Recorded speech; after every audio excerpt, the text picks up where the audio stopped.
देखिए, एक सिली सी मिस्टेक करने की वजह से उन्होंने अपना सब कुछ 18 एमसीक्यू थे। इन सबको सम अप कीजिएगा तो आपके जो टोटल मार्क्स होते हैं वो 200 एमसीक्यू बन जाते हैं अकॉर्डिंग टू पीएमसी 22। एक यूँ सारे के सारे प्रिंट कराने के बाद यहाँ पे एक स्टेपलर यूज़ करनी है। उसके बाद आप लोगों ने यहाँ पे एक स्टेपलर पिन यूज़ करनी है। यहाँ पर इसको ना आप स्टेशनरी पे जाएंगे जहाँ से प्रिंट कराएंगे उन्हें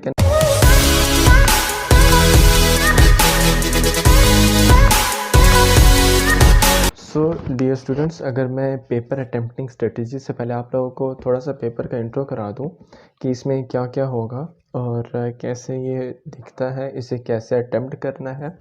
देखिए, सबसे पहले आपके पास कार्बन कॉपी पड़ी हुई है। जैसे मैं लास्ट टाइम जब पेपर शेयर कर रहा था तो आप लोगों को ये बताया था कि डिफरेंट कलर्स की कार्बन कॉपीज़ भी हो सकती है या आपकी कार्बन कॉपी के ऊपर कोड मेंशन होगा लाइक ABCD। तो देखिए, इस टाइम जब मेरा पेपर था तो इसके ऊपर कोड्स थे EBCD और मेरा जो कोड था वो A था। और फॉर्चुनेटली जो कोड A था उसकी की भी ठीक थी, बाकी जो BCD थी उनकी की में थोड़ा बहुत फॉल्ट था, लेकिन बाद में ग्रेस मार्क्स दे दिए गए थे। तो डियर स्टूडेंट्स, देखिए ये कार्बन कॉपी है। इसमें ऑलमोस्ट 28 to 30 पेजेस होते हैं। लोग ये टोटल यहाँ पर 24 है। जब UHS हुआ करता था तो उस वक्त थोड़ी सी लेंथी स्टेटमेंट्स होती थी, तो वहाँ पर 28 पेजेस होते थे। अब देखिए, सेकंड पेज है, इसके बाद ये थर्ड पेज है, और फर्दर अगर मैं चलूँ तो ये फोर्थ पेज आ जाएगा हमारे पास, और यहाँ पर हमारे पास फिफ्थ पेज है। इसी तरह ऑनवर्ड जब हम चलते जाएंगे और हमारे पास ये कार्बन कॉपी एंड होती जाएगी।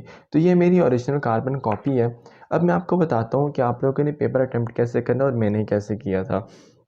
देखिए, सबसे पहले तो आपके पास एक वॉच होनी चाहिए जिससे आप टाइम वगैरह देख सकें, क्योंकि जिस सेंटर में मैं था गवर्नमेंट कॉलेज सेंटर था। चूँकि नाम्स में वो आपको हर फैसिलिटी देते हैं, लेकिन जो UHS होता है बाज़ औक़ात नहीं दे पाते वो लोग, बाय मिस्टेक उनसे रह जाती है। तो आप लोगों को सबसे पहले अपने पास वॉच रखनी है। 3 आवर्स का टाइम होगा आप लोगों के पास। और ये तो सेकंड पेज है। फर्स्ट पेज के ऊपर आप लोगों का लिखा होता है कि ये UH फॉर एग्जांपल ये सर्कुलर फॉर्म में लिखा होगा, सेमी सर्कुलर फॉर्म में। सर्कल कंप्लीट होता है और जो सेमी सर्कल होता है वो हाफ होता है। तो सेमी सर्कल में आपके पास लिखा होगा UHS university of health sciences, ठीक है। UHS यूँ सर्कुलर फॉर्म में लिखा होगा। फॉर एग्जांपल NTS है तो यूँ सर्कुलर फॉर्म में, वो फर्स्ट पेज पे होता है। और टॉप एक्सट्रीम राइट साइड पे आपका कोड होगा। और कोड की क्या इंपॉर्टेंस है वो इंशाल्लाह बबल फिलिंग प्रोसेस में मैं आप लोगों को बताऊंगा, क्योंकि वो एक कोड होता है जिसको गलत करने की वजह से स्टूडेंट्स अपना फ्यूचर लॉस कर देते हैं। तो अब आप लोगों ने करना क्या है, फर्स्ट पेज पे आपके पास कंसर्न यूनिवर्सिटी का नेम होगा, उसके बाद आपका नेम, वहाँ पे यूनिवर्सिटी का नेम आ गया। सेकंड नंबर पे आपने अपना नेम लिखना है और थर्ड नंबर पे आपने अपना रोल नंबर लिखना है। तो वो तो हो गया फर्स्ट पेज। अब आगे जब चलें तो 3 आवर्स की ड्यूरेशन है। 3 आवर्स में से आपने सबसे पहले तो रिलैक्स होना, बिल्कुल भी आपने अनकंफर्टेबल फील नहीं करना, और ऐसे इतनी प्रिपरेशन करके जाएं एटलीस्ट कि हमें कोई भी प्रॉब्लम ना हो। तो आप क्या करेंगे, सबसे पहले आप लोगों को क्या करना है कि 3 आवर्स में से सिर्फ 5 मिनट्स, ओनली 5 मिनट्स आपने ले लेने हैं, और इस 5 मिनट्स में आपने इस पूरी की पूरी कार्बन कॉपी को रीड करना है। इस प्रोसेस को मैं फर्दर एक्सटेंड करने से पहले ये बताना चाहता हूँ कि कार्बन कॉपी आप लोगों को घर के लिए अलाउड होगी, UHS वालों को, और वो घर भी लेके जा सकते हैं। लेकिन नम्स वाले आप लोगों को कार्बन कॉपी बिल्कुल भी अलाउ नहीं करते। तो देखिए, आप लोगों ने इसे थॉरली पहले तो फर्स्ट 5 मिनट्स रीड करना है, नो इशू। 5 मिनट से आपके पूरा का पूरा फ्यूचर सेव हो सकता है, तो there is no issue in it ना। तो आपने 5 मिनट्स लेने, मैं अपना बता रहा हूँ, मैंने जिस तरह किया था, और आप लोगों को भी इसी तरह करना है, ठीक। तो आप ये पहले तो इंग्लिश पोर्शन आया हुआ है, लेकिन ये कोड C का पेपर है, मेरा जो था वो कोड A का था, और उसमें सबसे पहला पोर्शन मेरे पास बायोलॉजी था जो मेरा फेवरेट है। देखिए, पहले तो आपके पास यहाँ पे ये इंग्लिश है, और इंग्लिश के 18 MCQ यहाँ पे एंड हो जाते हैं।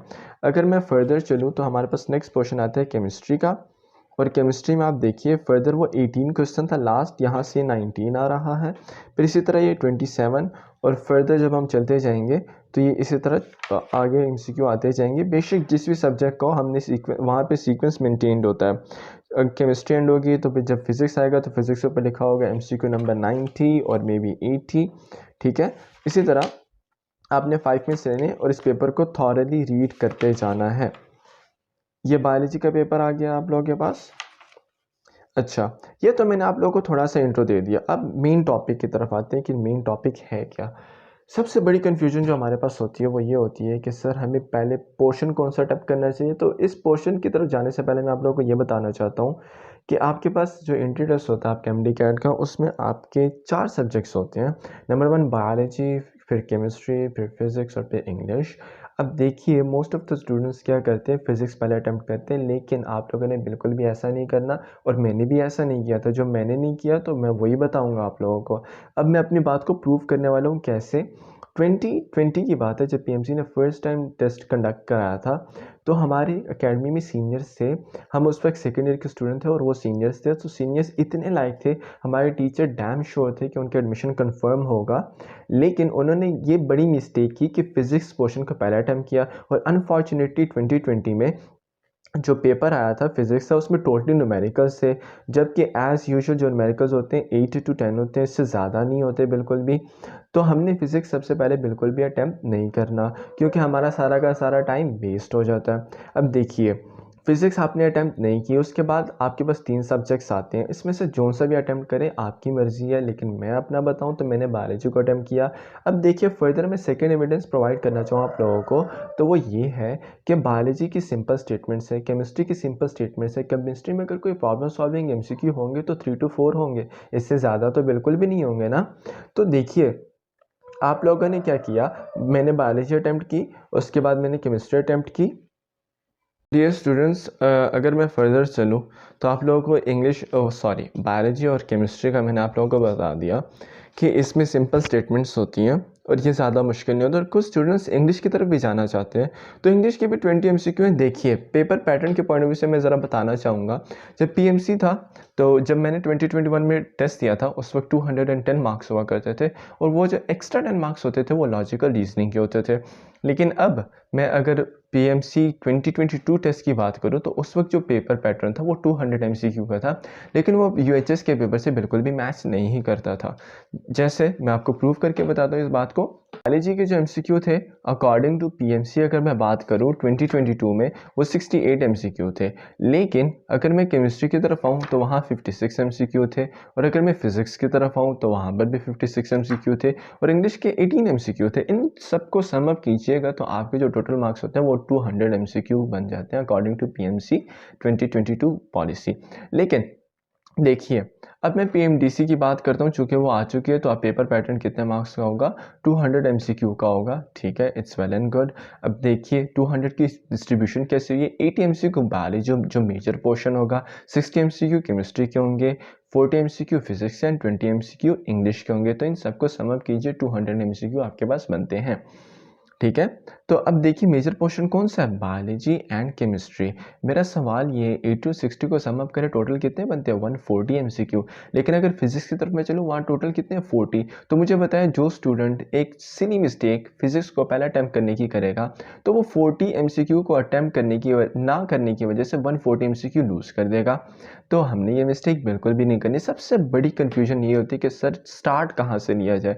डियर स्टूडेंट्स, मैं अपना बताऊं और आप लोगों को भी बताता हूं कि आप लोगों ने अटैम्प्ट कौन सा करना है। Sequence biology, chemistry, physics, English the best way, क्योंकि बायोलॉजी का पोर्शन इजी भी होता है और थोड़ा लेस टाइम टेकिंग होता है, इससे ज़्यादा कोई इशू भी नहीं होता आप लोगों को। ठीक है, तो ये सिंपल सी स्ट्रेटजी आप लोगों ने ज़रूर अप्लाई करनी है। आज से प्रैक्टिस कीजिए और बिलीव मी इस स्ट्रेटजी को फॉलो करने की वजह से कितनी स्टूडेंट्स का फ्यूचर सेव हो चुका है। जैसे मैंने एग्जांपल दी ना, इतने शार्प माइंडेड सीनियर्स थे हमारे कि उनके एफएससी में 1060, मैट्रिक में 1080 मार्क्स, और उनका एग्रीगेट कंफर्म 90+। और टीचर्स कह रहे थे कि जूनियर्स, ये जो सीनियर्स हैं ना आपके, इनका कंफर्म ये डैम श्योर है हम लोग इनका एडमिशन होगा। देखिए एक सिली सी मिस्टेक करने की वजह से उन्होंने अपना सब कुछ खो दिया था। अब देखिए मैंने आपको बताया पेपर अटेम्प्टिंग स्ट्रेटेजी। अब मुझे सेकंड आना है कि फिजिक्स के पेपर को अटेम्प्ट कैसे किया जाए। सर ये बता दे, बहुत ज़्यादा कंफ्यूजन है इस चीज़ में। तो मैं अब फिजिक्स की तरफ आना चाहूँगा थोड़ा सा, एंड आई होप कि पेपर अटेम्प्टिंग स्ट्रेटजी क्या होनी चाहिए, you are well known with इट। ठीक है, आपको नो हाउ हो चुकी है और आपने क्या करना है कि मैंने पास्ट पेपर सारे प्रोवाइड कर दिए आप लोगों को। आप लोगों ने एक यूँ सारे के सारे प्रिंट कराने के बाद यहाँ पे एक स्टेपलर यूज़ करनी है। उसके बाद आप लोगों ने यहाँ पे एक स्टेपलर पिन यूज़ करनी है। यहाँ पर इसको ना आप स्टेशनरी पे जाएंगे, जहाँ से प्रिंट कराएंगे, उन्हें कहना कि सर यूँ कॉपी बना दें हमें। सीक्वेंस में आप लोगों ने वहाँ से कॉपी करानी है। कॉपी कराने के बाद इस पेपर को आपने डेली बेसिस पे एक दिन में, किसी दिन में कोई भी टाइम निकाल लें 10 to 20 मिनट्स, और रोज़ देखिएगा। इससे ये होगा आप यूज टू हो जाएंगे। एट लीस्ट जब आप पेपर में होंगे तो आप पे बर्डन तो ना हो, ऐसा तो ना हो कि पहली दफ़ा कार्बन कॉपी देखी है। और मेरे पास 2019 में अपनी सीनियर की कॉपी थी, मैं वो डेली बेसिस पर देखता था और मैं बहुत ज़्यादा यूज टू हो चुका था literally, and that strategy help me a lot. So this was the total strategy, and now what you have to do, and you guys really don't need to be afraid of anything when Almighty Allah is with us. And I'm damn sure for those students which are working hard day and night, and I'm damn sure that they will get the reward of their respective hard work. Okay, so till then I would like to say Allah Hafiz, अपना ख्याल रखिए।